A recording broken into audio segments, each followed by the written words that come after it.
Hello, I'm Dr. Kristen Lorenz, and welcome to my kitchen. I hope you're well and managing to navigate your way through this sometimes stressful time. I hope that you've found ways to reach out to friends and family, and that maybe you've learned something new this week, or perhaps been creative in some way. Certainly, many of us have had to learn more technology to help our children continue to learn at home and to connect with one another. This past Saturday evening, the musical special One World, Together at Home was particularly uplifting and inspiring for me. I hope that you were able to watch it too. Today, I'll spend a few minutes updating our status on the COVID-19 pandemic, and then I will share with you more about some of the healthy foods that we mentioned in the previous video.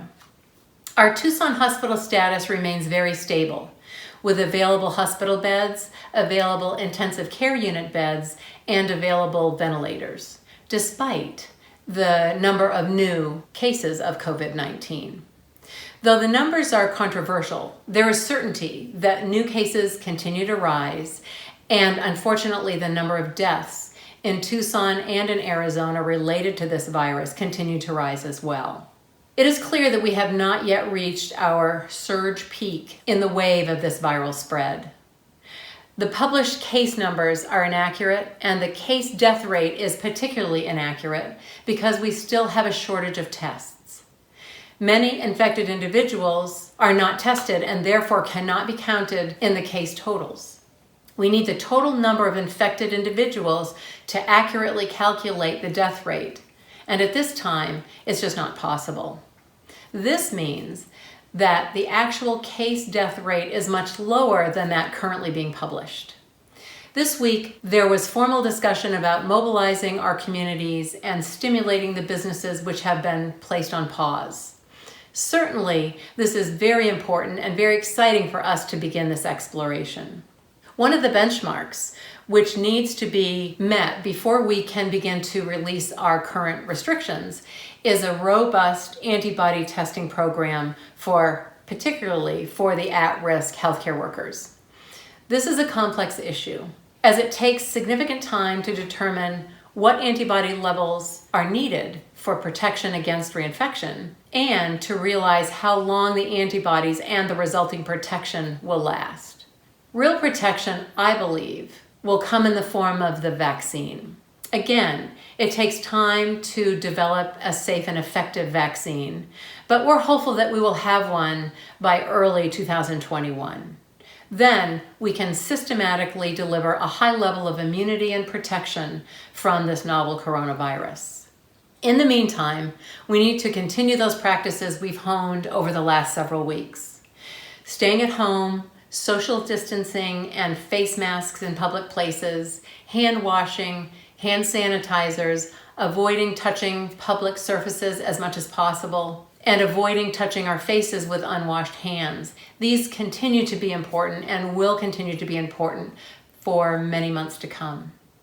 For it's these practices that have allowed our medical system to remain capable of managing those critically ill from the novel coronavirus, as well as those patients with cancers, unstable cardiac events, strokes, and accidents. For we all know that these crises do not take a vacation just because we have other needs and other emergencies. So let's continue to do our part to keep ourselves and our community as safe as possible. In the last video and in our office visits, we've talked a lot about supporting our immune system. One of the primary ways of accomplishing this is by avoiding foods which stifle the healthy immune response and including foods that promote it. I've chosen a few of my favorite staples to provide a visual for you and to share how they may be used. We've spoken a lot first about sugar and grain flour products and how inflammatory they are and how suppressive they are to a good, healthy immune response. Here I have some substitutions, but first I want to remind you that it's always healthier to use pure maple syrup, raw honey, or molasses. They do raise blood sugar significantly, so it's good to limit the amount and frequency with which you use them. They're best probably used in baking or in cooking. For sweeteners which have minimal effect on blood sugar, I choose monk fruit, It's 300 times sweeter than sugar, so use very small amount. It's important to buy 100% pure monk fruit because you can buy it with a lot of different things added, but this is the healthiest. Only one ingredient. I buy this online. Xylitol is another sweetener which has very little effect on blood sugar. Again, it's important to read the label and to buy 100% pure xylitol because it also sometimes can be combined with other things. Sometimes you will find xylitol combined with stevia, and that's okay, but you want to avoid maltodextrin and other additives. Substituting grain flours is also fairly easy. We spoke about coconut flour and almond flour being readily available, and I like this one in particular. It's almonds, coconut, pecans, and walnuts. It is delicious. It's a little bit heavy, so it's great for cookies or muffins. It adds protein and some healthy fat. Sometimes depending on what recipe you're using, a cookie recipe might not stay together well. The cookies might crumble too easily. And a remedy for that might be to substitute 1 or 2 tablespoons of the nut flour with arrowroot flour. Arrowroot is a bit of a starch, but it's pretty healthy, and adding just a little bit goes a long way to being a nice binder, a healthy binder. Dairy products is another food group that we want to substitute, both because of the high level of saturated fat that it contains, and also because of the complex protein that cow's milk contains. I have a couple of substitutions for you here. First, cashew milk is a great substitute for milk. Cashews are kind of sweet, so this tastes delicious. I recently used this as a substitute for heavy cream in a cream of mushroom soup recipe, and it was delicious. It was very good. Another thought, though, for cream soups or other uses for substitutes would be nut pods. I use nut pods as a coffee creamer or a creamer for my coffee alternative, but certainly could use this in a cream soup.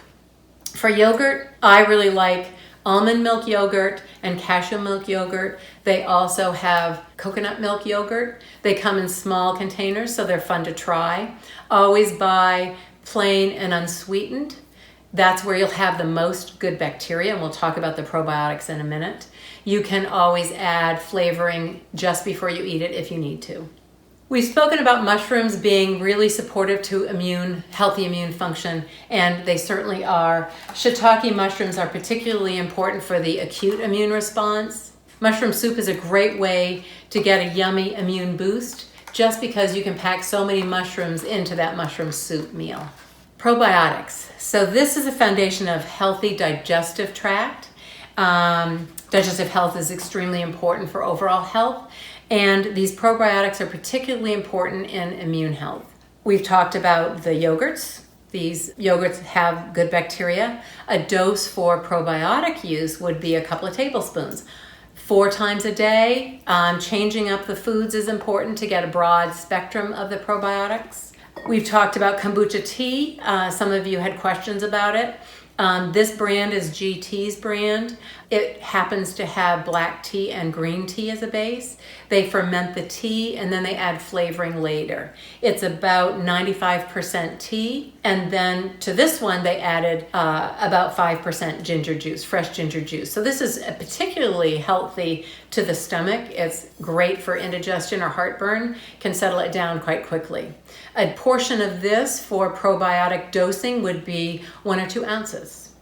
This is my favorite flavor of kombucha. It's rose. Again, this is a black tea and green tea base, and after fermentation, they add rose water, rose hips, and rose petals for flavor. And again, 1 or 2 ounces.